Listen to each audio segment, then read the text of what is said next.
Welcome, chasers. As you can tell, we are in Portal, which is a multi-chain bridge developed by Wormhole and is used to send different tokens from a blockchain A to a blockchain B, which is completely different. And we will see how the hacker managed to withdraw $320 million without depositing any cent. So first thing first, we need to explain how the bridge exactly works. And there is like two smart contracts. There is one in the Ethereum blockchain and the other one in the Solana blockchain.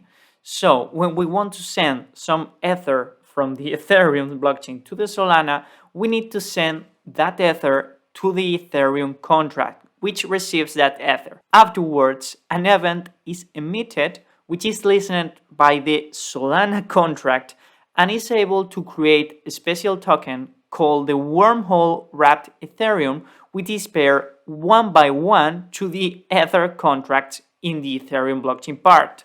So all the Ethers minted in the Solana blockchain will be backed by the Ethers in the Ethereum smart contract. So to create an example, let's suppose we have one Ether in the Ethereum blockchain we want to send to Solana.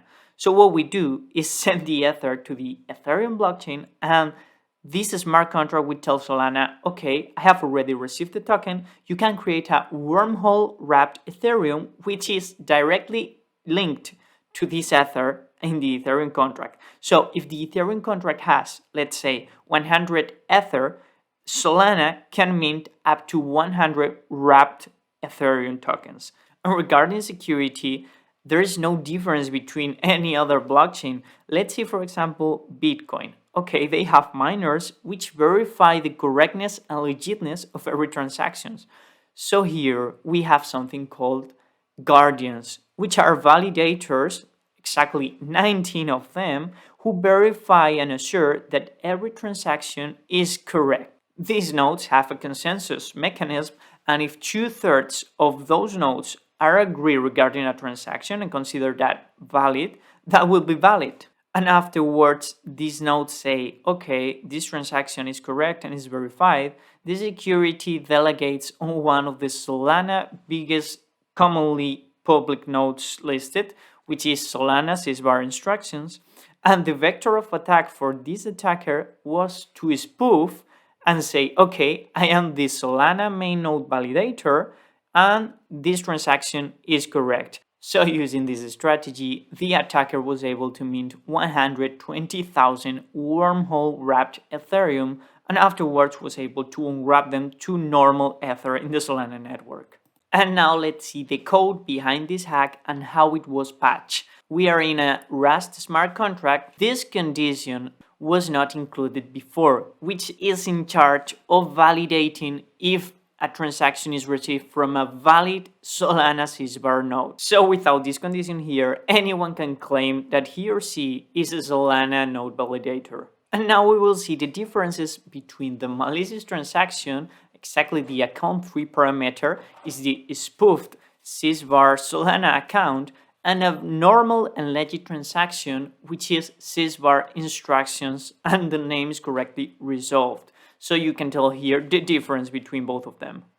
And something curious in Etherscan is that the wormhole network exploiter tag was given to the public address that caused that, and that 93,000 Ether are still on this wallet, which corresponds to the majority of $280 million.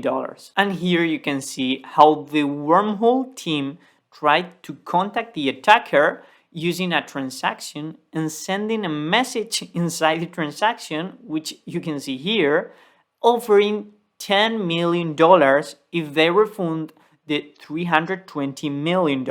And of course, the attacker didn't answer this request, who will give $320 million for only $10 million. And in order to restore the parity one by one Ether in the Ethereum network to one wormhole wrapped Ether, the team had to inject 120,000 Ether again in the Ethereum network. And let's see now something very curious, because just a few days before this attack happened, the public code of Solana, of this wormhole contract, was modified, and now you can see here in green They were looking for a Solana verified node, but this was in a different part of the code. This was not checked in the verified signatures part. So any attacker of anyone, because this is public code, could have checked this and say, okay, you have had this modifier, but not where it should be. So maybe it's a potential vector attack. Who knows who did that? And nothing else from my side. I hope you liked the video. If that's the case, please give us a thumbs up, subscribe, and hit the notification bell in order not to miss any new content from us. Have a good day.